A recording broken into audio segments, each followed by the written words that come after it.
You start your pre-flight inspection in the cockpit. Steps are provided on either side of the fuselage, or you may enter from the cargo compartment. There is much more to inspect on the H-19 than on the reconnaissance-type helicopter, so you will be shown only the main steps of a pre-flight. To make sure the aircraft is cleared for flight, first examine Form 781. Next, turn on the battery and miscellaneous inverter switches to check the fuel quantity in both the fore and aft gas tanks. Then turn off both switches. Release the rotor brake to enable you to turn the rotor head later on during its inspection. That's all in the cockpit at this time. The next area to check is the cabin. All cabin equipment must be inspected carefully. Start with a fixed light. The switches should be in the off position. The fire extinguisher should be in place, secure, and indicate proper pressure. Now, proceeding in a clockwise fashion around the cabin, check the condition of the passenger seats and safety belts on the right side. Then see that the heater-damper control is in its proper position. Next, check the baggage compartment. To remove the door and to prevent damage, carefully release all 4 fasteners.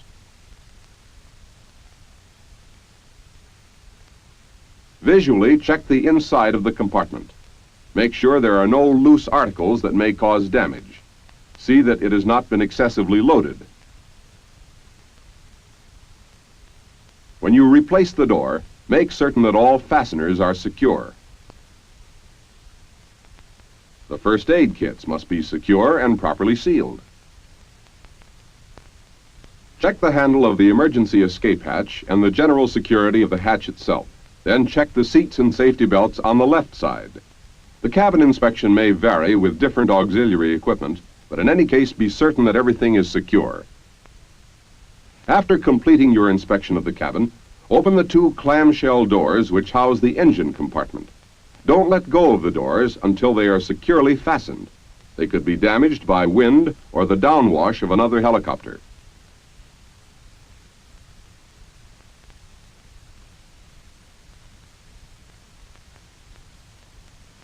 Check the left side of the nose section first. Make sure that the fire warning system on the door is secure and not damaged. Then check the left nose gear for damage, condition of the self-centering device, correct strut extension, and proper inflation of the tire. Now for the engine and its accessories. Inspect all hoses, connections, safeties, and check the security and proper mounting of all attached components. Look for loose or damaged parts and for excessive oil leakage. Check the right side of the engine and right landing gear in the same manner as you did on the left. With this phase of the inspection completed, secure the clamshell doors. Now, on the right side of the aircraft, look into the clutch compartment through the air ducts. Check for excessive oil leakage and condition of hydraulic lines. The oil tank filler is located on this side. Make sure that the oil is at a proper level. Then secure the filler cap. Also check the security of the filler cap for the forward fuel tank. Now try the movement of the cargo door and see that it latches securely. On the right main gear, check the slippage marks and the tire for proper inflation. Check for any leaks in the brake and in the hydraulic line. See that the shock struts are extended to the proper length. Then check the security of the filler cap on the aft fuel tank. As you continue around the aircraft, observe the general condition of the skin. Look for cracks, dents, and missing rivets. Remove the access panel on the right side to inspect the battery and other installed equipment.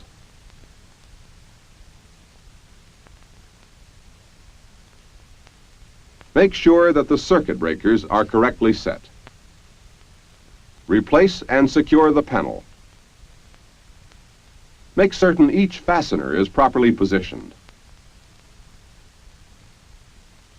Visually check the condition of the tail boom and antenna as you proceed aft. Observe the general condition of the tail pylon.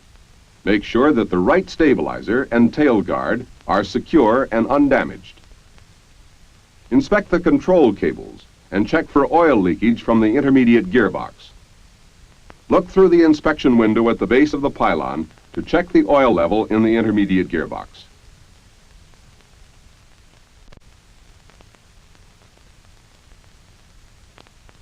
In the same manner, check the oil level in the tail rotor gearbox.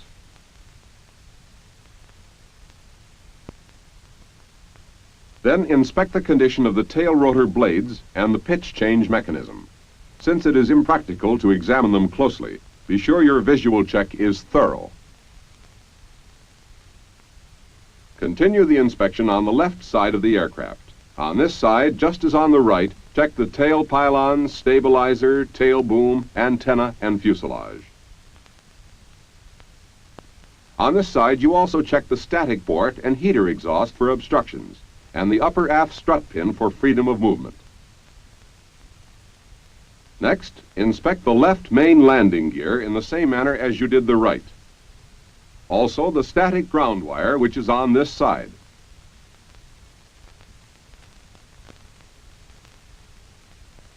When you complete this, crawl under the fuselage and drain some gasoline from the aft tank to check for water and foreign matter.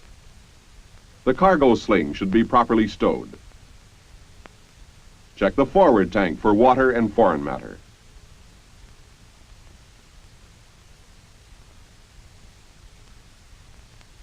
Next, climb up the left side of the helicopter for your rotor head and blade check. The window must be partially closed to enable you to let down the service platform. Now for the head assemblies. On each, check the pitch change link for tolerance, anti-flap restrainer for freedom of movement, star plate for free movement and tolerance, and blade lock for position and safety. Make sure the damper is not binding and that the fluid in its reservoir is at the proper level. Next, turn the rotor to check for freedom of movement and general condition of the blades.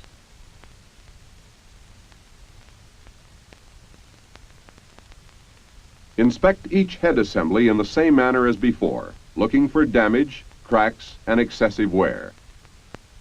Through the window aft of the cockpit, check the oil level of the main gearbox and servo reservoir. Also look for signs of excessive oil or fluid leakage. That completes your inspection on the left side. As you climb down, secure the service platform.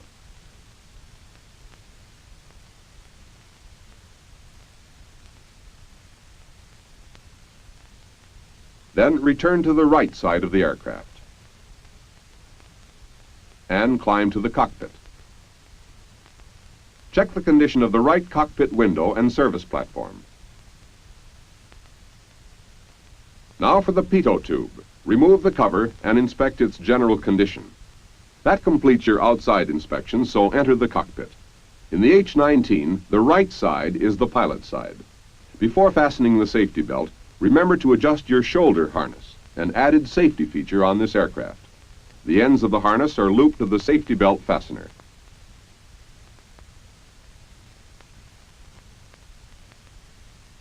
Next, put on your headset. Now to check the flight controls for freedom of movement. They are the same controls you used on the H-13. Cyclic, pitch, throttle. After checking it, leave it closed. And finally, anti-torque pedals. Set the fuel selector switch to the fullest tank. The mixture control on the right of the quadrant is set full back to idle cutoff. The other levers are set full forward. Make sure the rotor brake is released. Turn on the battery and correct fuel pump switches, then the flight and miscellaneous inverter switches. Prime your engine. Then, with the starter, turn the engine through a complete revolution before starting. This is your check for hydrostatic lock. After completing your starting procedures, increase engine RPM to 1700 and turn on the clutch pump switch. As the clutch starts to engage, engine RPM will fall and the rotor will start turning. Advance the throttle and raise engine RPM to between 1800 and 2000. Hold it there while the rotor continues to engage. When rotor RPM is risen to approximately 130, reduce throttle until the engine needle falls slightly below the rotor needle. Mechanical coupling will engage at this point.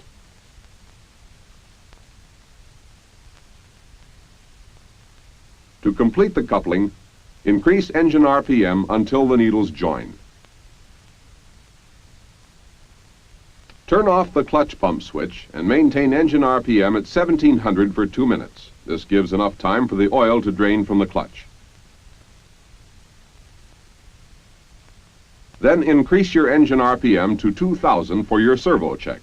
In order to make this test, turn off the servo switch. The cyclic should offer resistance, but not bind. Turn the servo switch back on, and again check the cyclic. It should operate smoothly and easily, and without vibration. Next, make a normal magneto check, just as on the H-13. After completing your mag check, close the throttle momentarily to split the needles. This is to test the freewheeling unit. Now, join the needles and bring the engine to its operating RPM, 2350. Then, as soon as the chocks are removed, you are ready for the first maneuver, taxiing. With pitch full down, release the parking brake and set the cyclic slightly forward. The helicopter may start moving now. If not, as in this instance, it may be necessary to apply a slight amount of pitch to get started. As it moves forward, control your speed with cyclic and brakes.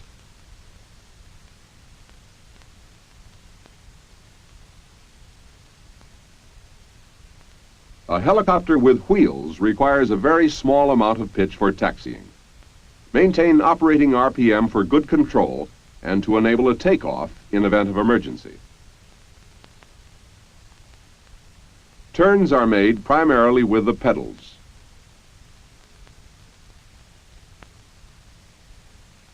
However, by applying brake on the side toward which you are turning, a sharper turn can be made. Remember to use a minimum of pitch. However, if the main rotor should start to bump against its stops, you have applied too much forward cyclic. Eliminate this bumping by moving the cyclic slightly toward the rear. The more advanced wheel and brake system of the H-19 makes taxiing and turning easier than in helicopters equipped with skids. Therefore, it is generally more practical to taxi rather than hover, as you would in a reconnaissance-type helicopter.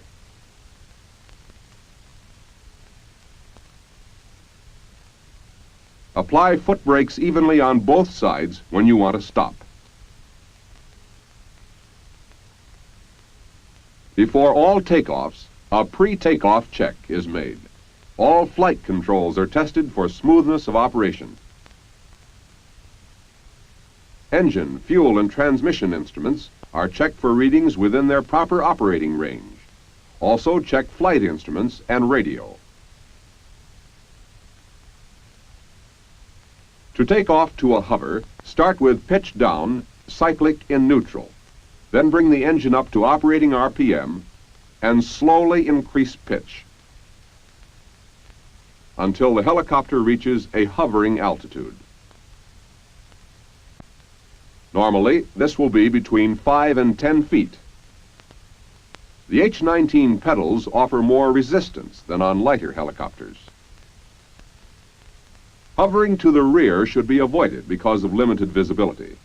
Other than this, the H-19 can be made to perform all the hovering maneuvers which you learned in other helicopters.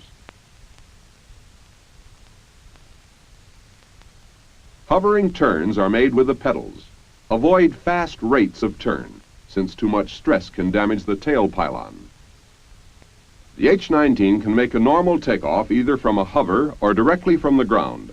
From a hover, the takeoff is essentially the same as in an H-13. Be sure to avoid an excessive nose-low attitude. Now let's take a look at a normal takeoff directly from the ground. Generally employed with critical loads and under some confined area conditions, it requires good coordination and timing. Begin this maneuver at operating RPM. Smoothly apply pitch as you add throttle to hold your RPM. As you break ground, the helicopter should pivot and move immediately into forward flight. Again, be sure to avoid an excessive nose-low attitude. As you gain effective translational lift, level and establish a normal climb. When you first practice auto rotations in an H-19, you should make a power recovery. Enter auto rotation at 500 feet at an airspeed of 60 knots. As in other helicopters, start the auto rotation by lowering pitch and reducing throttle. Add a slight amount of throttle to keep the engine running smoothly. If rotor RPM becomes excessive, it may be necessary to add a small amount of pitch. Maintain airspeed at 50 to 60 knots during auto rotation. To prevent a high rate of descent, only flare auto rotations are made in an H-19. When you are 50 to 75 feet above the ground, flare the helicopter to dissipate airspeed, stop your rate of descent, and increase your rotor RPM. After leveling the helicopter, make a normal power recovery at a hovering altitude.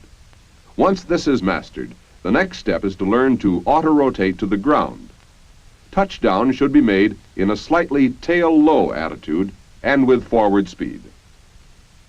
As you gain greater proficiency, slower touchdowns should be made to prepare for landing on rough surfaces in emergencies. To make a normal approach in an H-19, you follow the same general procedures you learned in your primary flight training. However, the difference in weight and speed of this aircraft will place a higher requirement on your planning and judgment. This is especially noticeable when turning into the final approach. Practice will develop accuracy. Start your approach when you reach a 12-degree angle. Maintain 55 knots during the first third of the approach. Then gradually dissipate speed and altitude. Apply sufficient power to complete the approach at a slow rate of closure. Approaches can be made at a hover, but are better directly to the ground. Touchdown is made with little or no forward motion. When your flight is completed, taxi to the designated parking area.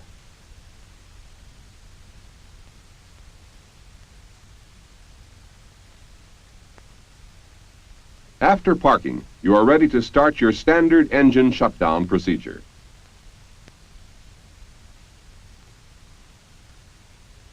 Apply toe brakes firmly on both pedals and set the parking brake.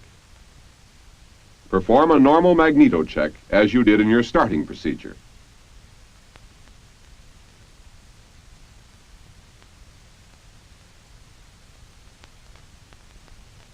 After the mag check, reduce engine RPM to about 1100.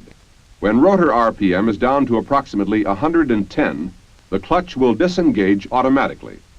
Make sure the droop stops have dropped into position before continuing the shutdown. Then idle the engine until cylinder head temperature is below 150 degrees and move the mixture control to idle cutoff. When rotor RPM drops below 80, apply the rotor brake gently to stop the rotor. Lock the brake with one rotor blade forward. Finally, starting at the top of the main switch panel and working down, set all of the switches in their proper shutdown positions.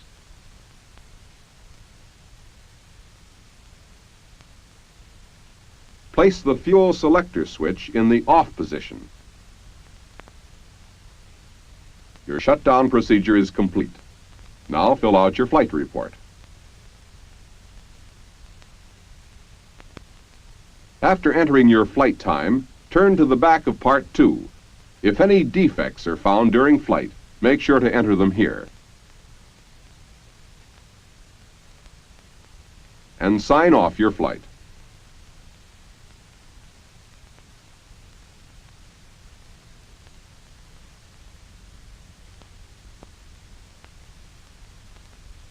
The H-19 is one of the most widely used Army helicopters.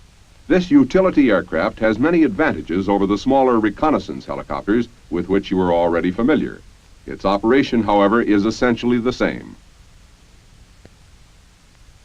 Now let's review the main points we covered in making the transition to the H-19. Learn to make the pre-flight inspection systematically and thoroughly. Correct cockpit procedure ensures a safe start.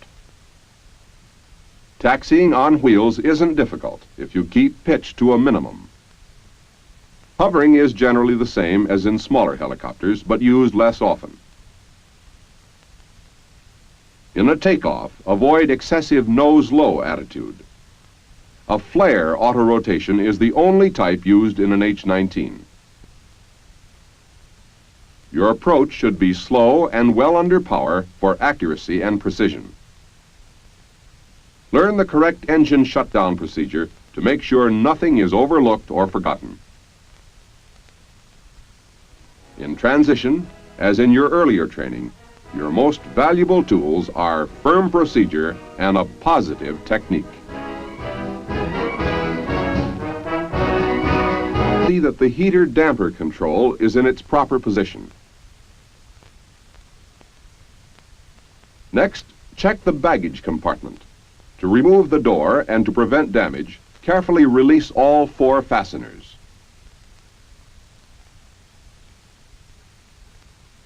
Visually check the inside of the compartment. Make sure there are no loose articles that may cause damage. Must be inspected carefully.